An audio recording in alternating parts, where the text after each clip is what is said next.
Et bonjour, on se retrouve aujourd'hui donc pour la deuxième partie de mes lectures du mois de mai. Et je vais commencer de suite par le premier livre. Il s'agit donc de La couleur des sentiments de Catherine Stockett. Alors, je pense que le titre devrait vous rappeler quelques souvenirs, puisque c'est un livre qui a été porté à l'écran, et comme la plupart de ce genre de films, ce sont des films toujours mais tellement touchants, poignants, puisqu'ils parlent de la réalité, du quotidien, des personnes de couleur et de leurs combats. Et moi, j'en ai lu beaucoup, j'aime beaucoup ce thème, voilà, c'est... Et donc là, donc, La couleur des sentiments, j'avais déjà vu le film, mais je m'étais promis qu'un jour, si je trouvais le livre, eh bien, je l'achèterai et je le lirai. Et je l'ai donc trouvé à ma recyclerie. Alors, pour vous situer un petit peu, je vais quand même vous lire la 4e de couverture. Chez les Blancs de Jackson, Mississippi, ce sont les Noirs qui font le ménage, la cuisine et qui s'occupent des enfants. On est en 1962. Les lois raciales font autorité. En 40 ans de service, Abeline a appris à tenir sa langue. L'insolente Minnie, sa meilleure amie, vient tout juste de se faire renvoyer. Si les choses s'enveniment, elle devra chercher du travail dans une autre ville, peut-être même s'exiler dans un autre État, comme Constantine, qu'on n'a plus revu ici depuis que, pour des raisons inavouables, les Félans l'ont congédiée. Mais Skeeter, la fille des Félans, n'est pas comme les autres. De retour à Jackson, au terme de ses études, elle s'acharne à découvrir pourquoi Constantine, qui l'a élevée avec amour pendant 22 ans, est partie sans même lui laisser un mot.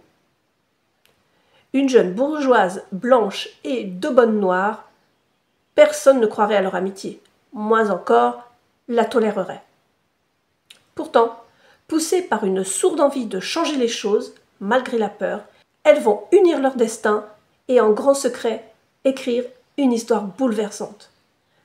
Passionnant, drôle, émouvant, La couleur des sentiments a conquis l'Amérique avec des personnages inoubliables.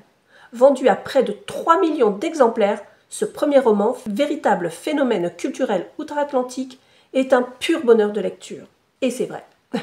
Il m'est difficile de parler de ce roman tant il m'a bouleversée, comme à chaque fois que je lis des livres sur ce thème. Mais j'aime tellement ces récits qui sont comme de précieux témoignages de l'histoire de l'homme, en ce qu'il y a de plus vil, de plus abject, mais dans lequel certains personnages nous montrent justement comment il est possible de faire évoluer les mentalités, et surtout comme un rappel qu'il est important de rester vigilant, pour ne pas recommencer les mêmes erreurs du passé.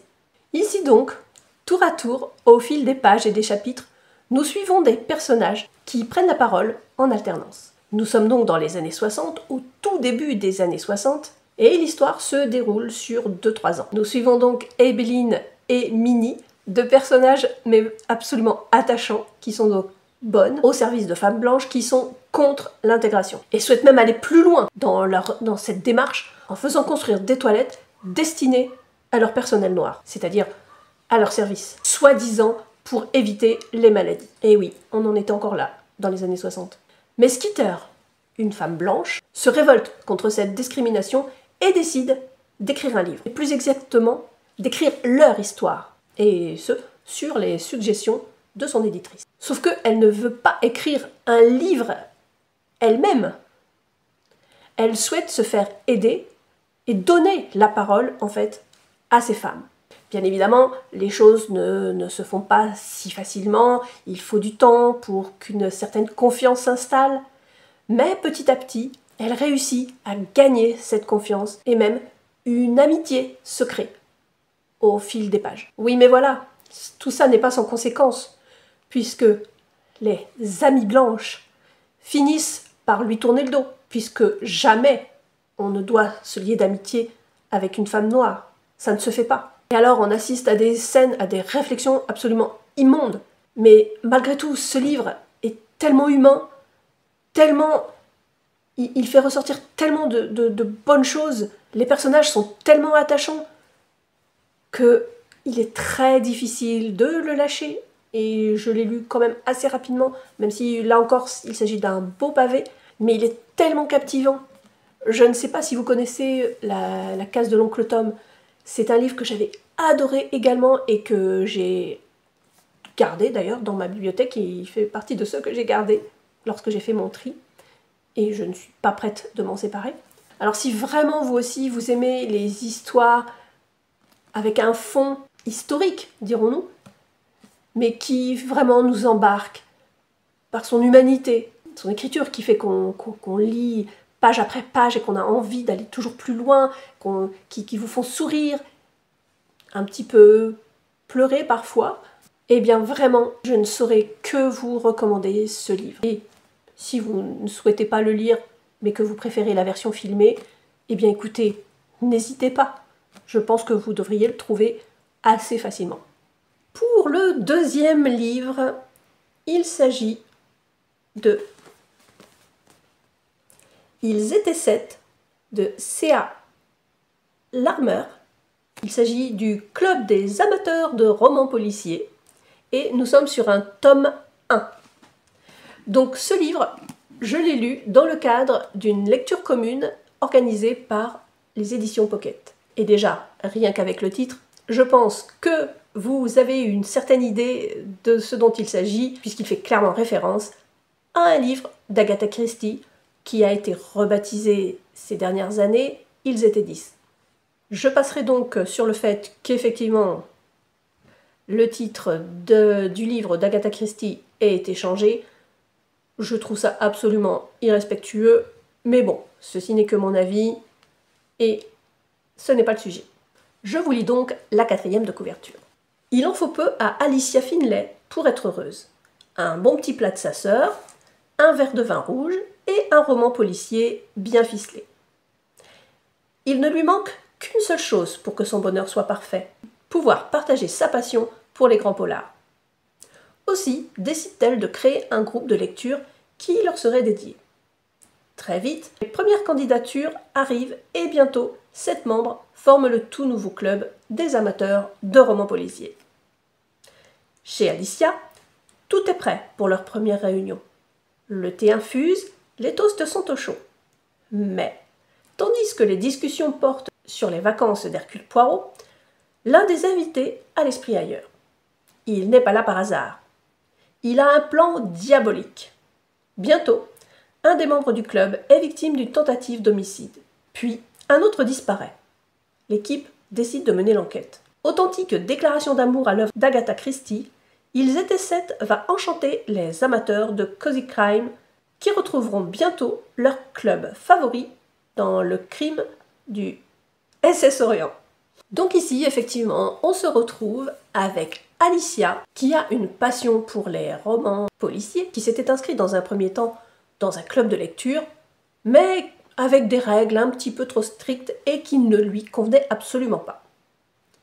Du coup, sa sœur lui propose d'en créer un elle-même. Alors, après réflexion, elle se dit « Ok, mais alors moi, je vais faire un club de lecture différent.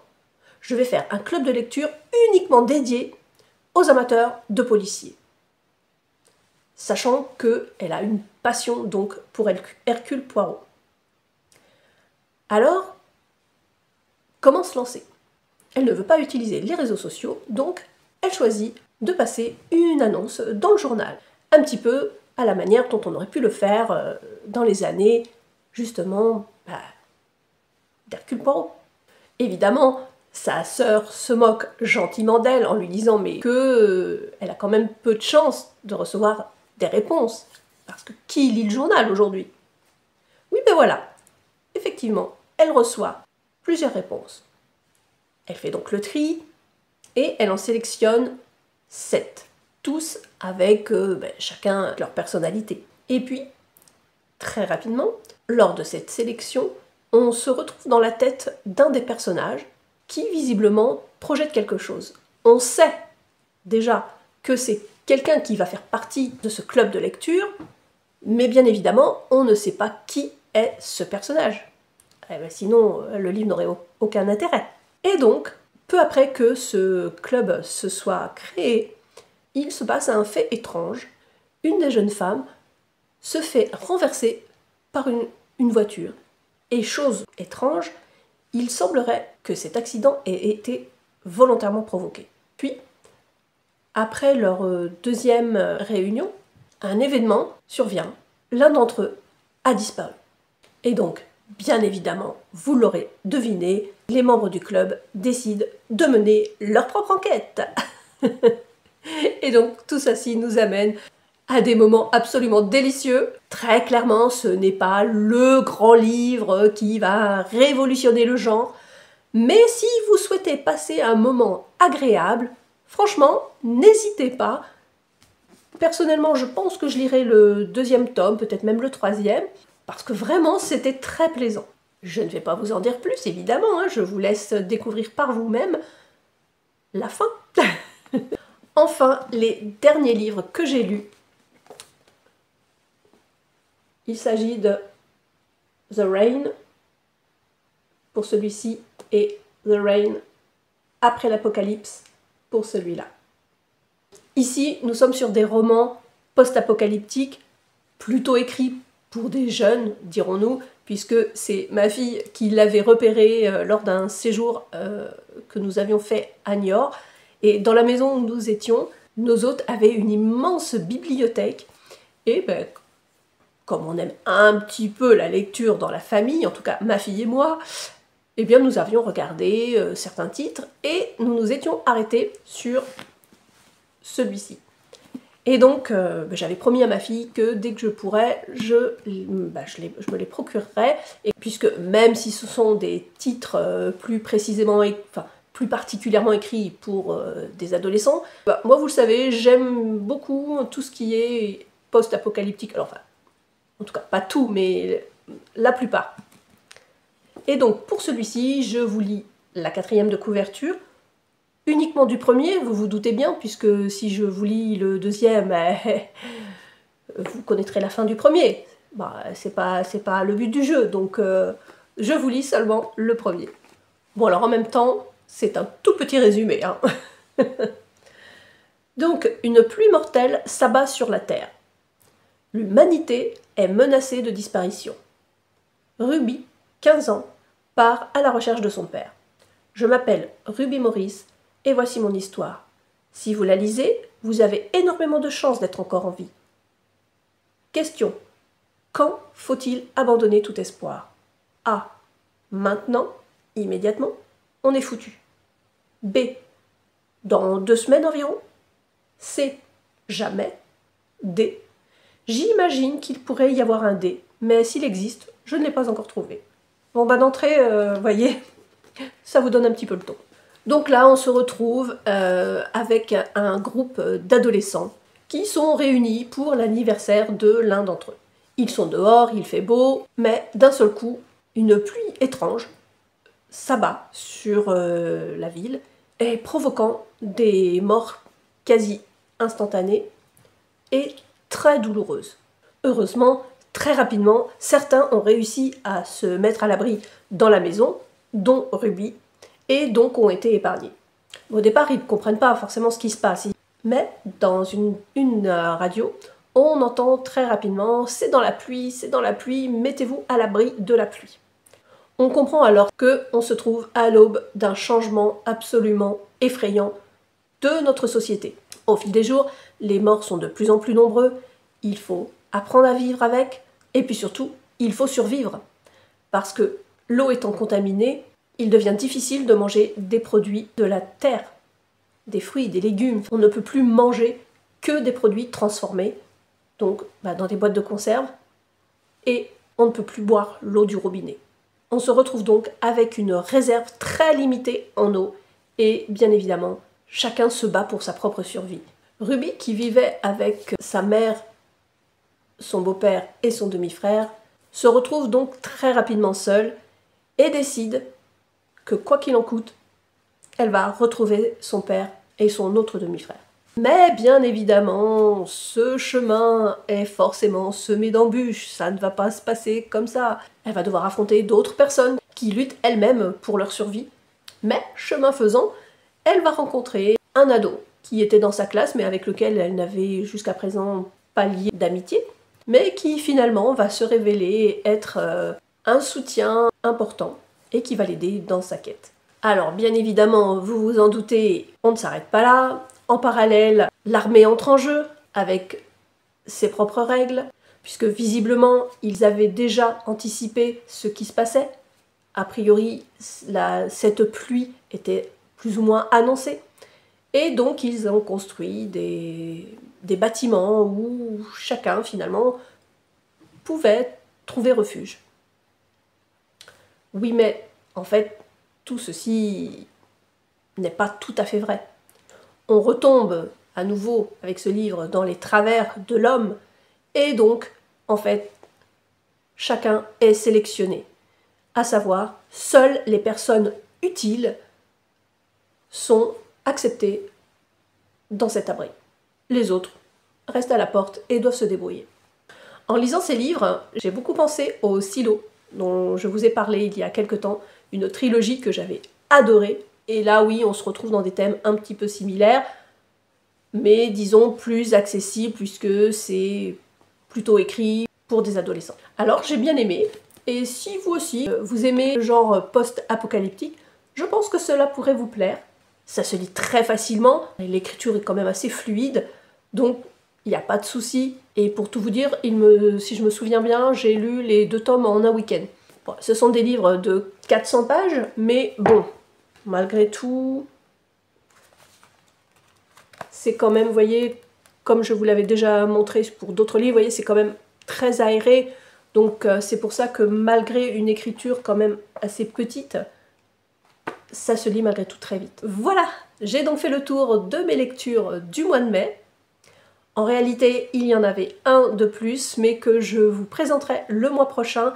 Et je vais peut-être également changer de format, mais ça, nous verrons le mois prochain. En attendant, vous me direz si ces livres vous inspirent et si peut-être vous décidez d'en lire un ou peut-être en avez-vous déjà lu. Auquel cas, dites-moi également. Je vous fais donc de gros bisous, je vous souhaite une bonne semaine et je vous dis à très vite.